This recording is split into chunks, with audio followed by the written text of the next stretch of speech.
ఎంజీరావు గారు, మీరు చెప్తున్నట్టుగా మూడో ప్రపంచ యుద్ధం ఒకవేళ వస్తే వారి వారి బలాబలాల్ని బట్టి ఎవరు గెలిచే అవకాశం ఉంది? అమెరికా గెలుస్తుందా, చైనా గెలుస్తుందా? మూడో ప్రపంచ యుద్ధం ఫలితం ఏ విధంగా ఉండొచ్చు? ఈ మూడో ప్రపంచ యుద్ధం అనేది ఏ చిన్న దేశాల దగ్గర ఎక్కడైనా అగ్గిరాజుకున్నా కానీ, ఎక్కడైనా ఇగ్నైట్ అయినా, ఇటు ఇజ్రాయెల్ ఇరాన్ మధ్యలో వచ్చినా, భారత్ పాకుల మధ్యలో వచ్చినా, లేదా తైవాన్ వల్ల వచ్చినా, లేకపోతే అక్కడ క్యూబా వల్ల వచ్చినా, వెనిజులా వల్ల వచ్చినా, లేకపోతే ఇంటర్నేషనల్ టెర్రరిజం వల్ల వచ్చినా, జెరూసలేంని పేల్చి ఏదో కాన్స్పిరసీ థియరీస్ ఉంటాయని, ఎక్కడ యుద్ధం జరిగినా కానీ ఈ మూడో ప్రపంచ యుద్ధం ఫైనల్గా జరిగేది మాత్రం అమెరికా చైనాల మధ్య. ఇందులో తిరుగులేదు. ఈ అమెరికా చైనాల మధ్య జరిగినప్పుడు అమెరికా పక్షాన ఉండేది నాటో దేశాలు ఉంటాయి. మొత్తం 32 దేశాలు నాటో దేశాలు ఉంటాయి, అందులో include United states of America. China వైపు ఇటు తప్పనిసరిగా పుతిన్ ఉంటారు, రష్యా ఉంటుంది. ఎందుకంటే నాటో వస్తే రష్యా ఉంటుంది. అదేవిధంగా ఉత్తర కొరియా ఉంటుంది, పాకిస్తాన్ కూడా ఆ పక్షాన ఉంటాయి. ఇంకా ఏ దేశాలు సపోర్ట్ చేస్తాయి అనేది పరిస్థితులు బట్టి ఉంటాయి అనమాట. అంటే చైనా, ఉత్తర కొరియా, ఇటు Russia, Pakistan, Iran, central Asian republic, ఇది ఓ పక్షాన ఉంటే అటువైపు ఉండేది నాటో దేశాలు, United states of America, western democracy countries ఉంటాయి, లేదా వైట్ కంట్రీస్ అంటాం, వెస్టర్న్ కంట్రీ. ఈ రెండు కూటముల మధ్య మూడో ప్రపంచ యుద్ధం జరుగుతుంది. ఇలా జరిగితే విన్నర్ ఎవరైనా అడగకూడదనమాట. ఎందుకంటే అసలు విన్నరే ఉండడండి. MAD, mutually assured destruction.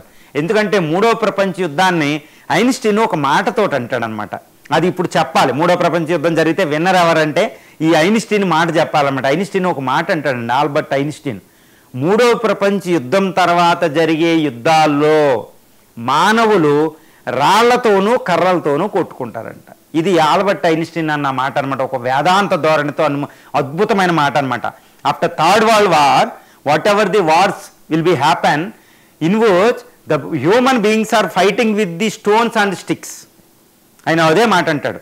కర్రలతోనూ రాళ్ళతోనూ మానవులు యుద్ధాల్లో కొట్టుకుంటారు. భవిష్యత్తు యుద్ధాలు అంటే ఏంటి? ఈ సివిలైజేషన్, ఈ సంస్కృతి అంతా నాశనం అయ్యి మళ్ళీ ఆదిమ కాలానే పోతారన్నమాట వీళ్ళు. అంటే మొత్తం సర్వనాశనం అవుతుంది మూడో ప్రపంచ యుద్ధం తర్వాత.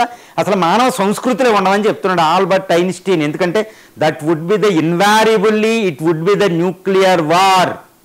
2 న్యూక్లియర్ వార్ క్యాంపులు, ఇటు అమెరికా 5,000 వెపన్స్ ఉంటే, ఇటు రష్యా చైనాలు కలిపితే 6,000 వెపన్స్ వస్తున్నాయి. ఈ 2 దేశాల మధ్య జరిగితే న్యూక్లియర్ వార్ జరిగితే మ్యూచువల్ అష్యూర్డ్ డిస్ట్రక్షన్, ప్రపంచ నాశనం అనమాట. విన్నర్ ఉండరు.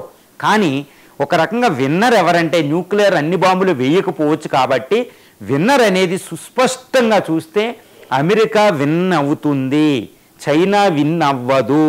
ఎందుకంటే చైనా పక్షాన్ని ఎప్పుడు కూడా తక్కువ దేశాలు ఉంటాయి, గుర్తుపెట్టుకోవాలి. ఉత్తర కొరియా ఉన్నా, రష్యా ఉన్నా, ఎన్ని న్యూక్లియర్ వెపన్స్ చేసినా ఫైనల్ విన్ మాత్రం యునైటెడ్ స్టేట్స్ ఆఫ్ అమెరికా గ్రూప్తే ఉంటుంది. ఎందుకంటే అది డెమోక్రటిక్ నేషన్స్. ఇండియా లాగా ఒక డెమోక్రసీ ఉంటుందండి, దానివైపు ఒక జస్ట్ ధర్మం ఉంటుంది, ఒక లిబర్టీ ఉంటుంది. కాబట్టి అమెరికాకి సపోర్ట్ చేసే దేశాలు ప్రపంచంలో అత్యధిక దేశాలు ఉంటాయి, గుర్తుపెట్టుకోవాలి. తర్వాత అమెరికా ఫోర్స్ అనేది చాలా బలంగా ఉంటుంది. ఇటు రష్యా చైనా కలిపినా దాని ఆర్థిక వ్యవస్థ చాలా బలంగా ఉంటుంది. యూరోపియన్ అది కలిపితే ప్రపంచంలో జీడిపి పరంగా చూస్తే 60% జీడిపి వాళ్ళ దగ్గరే ఉంది. కాబట్టి ఎక్కువ దేశాలు వాళ్ళకి సపోర్ట్ చేస్తారు. వాళ్ళ డ్యూరబిలిటీ చూడండి, హిట్లరు, ముస్సోలిని, ఈ జపాన్ ఎంత పోరాడినా కానీ ఫైనల్గా యుఎస్ఎస్ఆర్ ఇటువైపు ఉండి ఫైనల్గా ధర్మం పక్క వెళ్ళిపోయింది. అప్పుడు యుఎస్ఎస్ఆర్ స్టాలిన్ ధర్మం పక్షకి వెళ్ళడం జరిగిందనమాట. కాబట్టి ఎప్పుడు కూడా ధర్మము యుద్ధంలో ఎప్పుడు గెలిచేది ధర్మమే, మన శ్రీకృష్ణుడు అన్నట్టు. కాబట్టి ధర్మం అనేది యునైటెడ్ స్టేట్స్ ఆఫ్ అమెరికా వైపు ఉంటుంది, కానీ ఇటు చైనా వైపు ఉండదు. ఎందుకు చైనా పోరాడలేదంటే చైనా పీపుల్ అందరూ సపోర్ట్ చేయరు. అది కమ్యూనిస్ట్ నేషన్, బలవంతంగా ఏలుతున్నారు వాళ్ళు. బలవంతంగా ఏలే వాళ్ళ దేశం గెలవదు, అది డివైడ్ అయిపోతుందన్నమాట. రష్యా ఎక్కువ, చైనా కొన్ని దశాబ్దాల పాటు యుద్ధం చేయలేదు, 5-6 సంవత్సరాలు. అక్కడ జర్మనీ హిట్లర్కి అదే జరిగింది. ఎందుకంటే కానీ అక్కడ అమెరికాలు, బ్రిటన్లు చాలా బలంగా యుద్ధం చేస్తాయి, ఎందుకంటే అక్కడ ఫ్రీడమ్ ఎక్కువ. కాబట్టి యుద్ధంలో ఎంతసేపు పేషెన్స్గా ఉన్నారనేది నిర్ధారిస్తారన్నమాట. నేను ఉన్నదే చెప్తున్నా.